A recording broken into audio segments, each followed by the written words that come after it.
Well, hello and welcome to the Luton Quarterly Update. My name is Cam Sellings and today we are going to take a look at the final 3 months of 2018 along with the special Canberra FM live auction broadcast. We'll also have a look at upsizing and downsizing and then peer into the crystal ball and take a look at the first 3 months for 2019. Let's welcome and introduce our guests.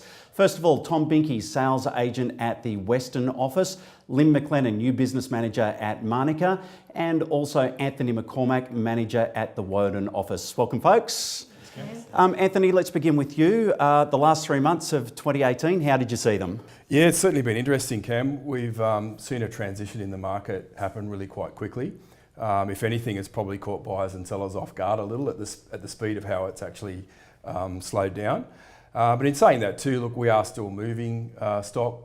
Auction clearance rates are back a little bit, but things are still moving, so it is still positive. We're not seeing, the fluctuations and the volatility of the Sydney and Melbourne markets at the moment. Sure, and Tom, I mean, we really were breaking lots of records in the first half of the year. So, have you noticed that slowdown as well? Yeah, definitely. Things have slowed down in terms of the overall price of, obviously your value property, and then go into your auction campaign or a private treaty. I think we're finding we are still getting to the same result in terms of a number figure, but probably slower processing getting there or less competition at auction. But in terms of that figure, we're still arriving at around about the same number. Yeah, and are people talking that, using it to their advantage or disadvantage? Yeah, they are. I think they've definitely sensed that the urgency's gone out a bit. But I think it's on the back mainly of the banking, like it's the lending restrictions and criteria have certainly changed, and it's really slowed the whole thing down.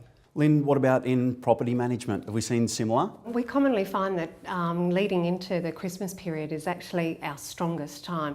Canberra's a very transient city, and so lots of people are starting to look to move in or out of Canberra. So leading into Christmas, we are always run off our feet with the level of inquiry and people wanting to rent their properties out. So for us, we're not quite so affected with what's happening on the sales market, but just knowing that leading into Christmas that we've got that number of inquiries going on is always strong.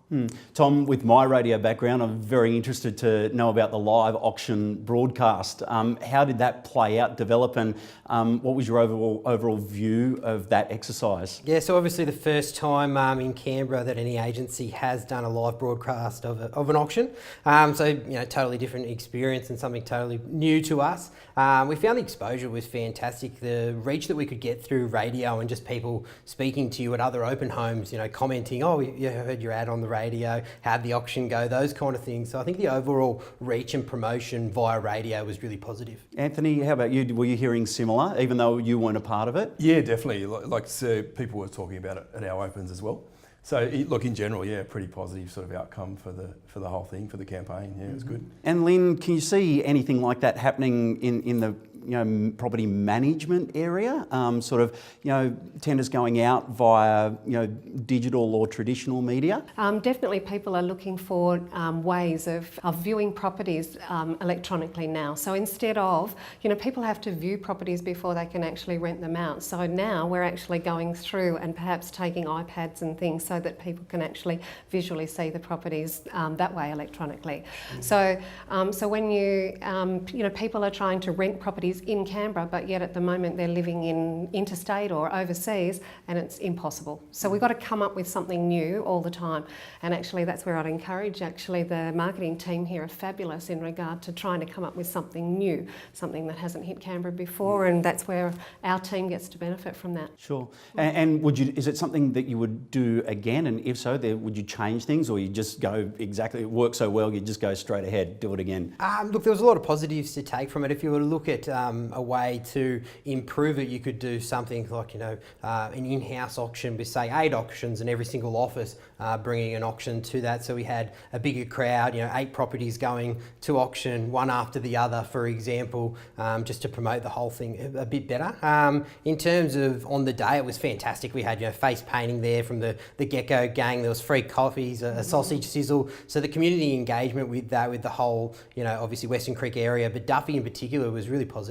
So let's move to upsizing and downsizing. Anthony, have you seen some trends through the course of 2018 as far as people upsizing and downsizing? Yeah, definitely, Cam. It's certainly something that's quite prevalent in our demographic, and particularly around the Woden area. We're seeing people that have been in their homes for such a long time. They're now, the garden's become too much for them. The steps in the home has become a bit troublesome. So, yeah, we're certainly seeing a lot of people looking to downsize, and either some are leaving the city to go live with family, some of the older ones, but in general, most of them want to stay in area, so they're looking for smaller parcels of land and smaller homes. Okay, and I mean we've seen a lot of development in the Western Creek style areas. Same for you, Tom? Yeah, so in terms of the downsizing, a trend that I'm definitely seeing in the Western Creek area and over all of Canberra as well is that people are not wanting to downsize on the living size but the land size, like Anthony mentioned. So people are still wanting to have a large family home with a flexible floor plan, but they don't want the high maintenance of a large block. So people are thinking, well, let's get the same size house on a dual occupancy block or something like that. So then it gives them that lock up and leave lifestyle where they can lock the doors and go away for the weekend and not have to think, I've got 4 hours of gardening tomorrow. So it's one of those ones where the house size is. They still want the kids to come around and the grandkids, and whether they come and stay for Christmas or the weekend, and they still want most of the downsizers have 2 cars, so they want the 3 bedrooms, 2 bathrooms, double car garage. So it's really just is the land. Yeah, I was going to say there was always the babysitting duties that especially Granny and Poppy might have to look after, and you need that space. Lynn, to you, how about for you as far as property management is concerned? Well, the flow-on effect of that actually is that sometimes, so we're talking probably about people who have had their homes for 35 years or so.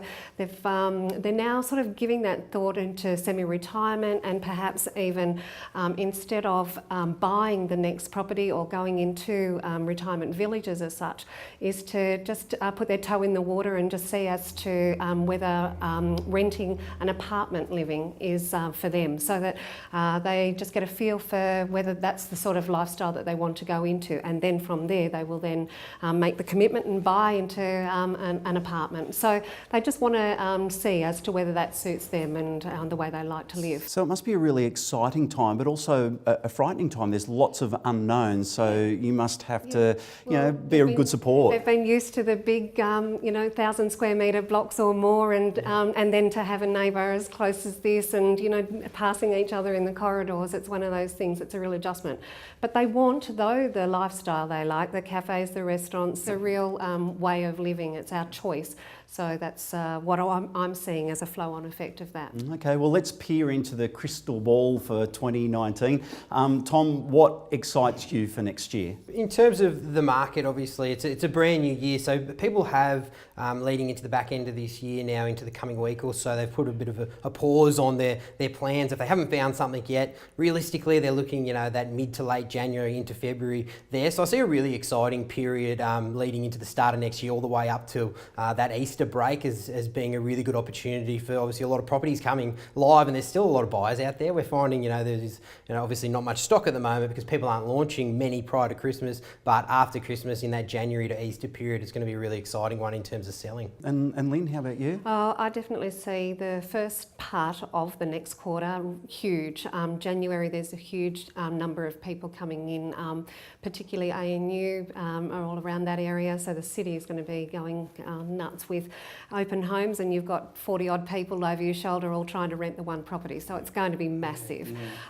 So I'm seeing January really busy, but it will start to tailor off. People will get their kids all settled into school by February, and then it does sort of quieten down a little bit as we lead into Easter. So always massive though at the beginning of the year. And Anthony, final word from you? Yeah, look, I think the first part of the first quarter of 2019 camp should be pretty strong. We've got the election coming up, which will be March or May, and then also the Easter break, which tends to break the market a little bit. But the first sort of mid-January to sort of Easter, I think, will be quite strong, and we'll see a consistent flow of property coming onto the market. So, yeah, I think it should be okay. Okay, well, Tom, Anthony, Lynn, thank you so much for joining us. Thanks. No worries, thank you. All right, that is the Luton Quarterly Update, the final 3 months of 2018. Enjoy the festive season, and we will see you next year in 2019.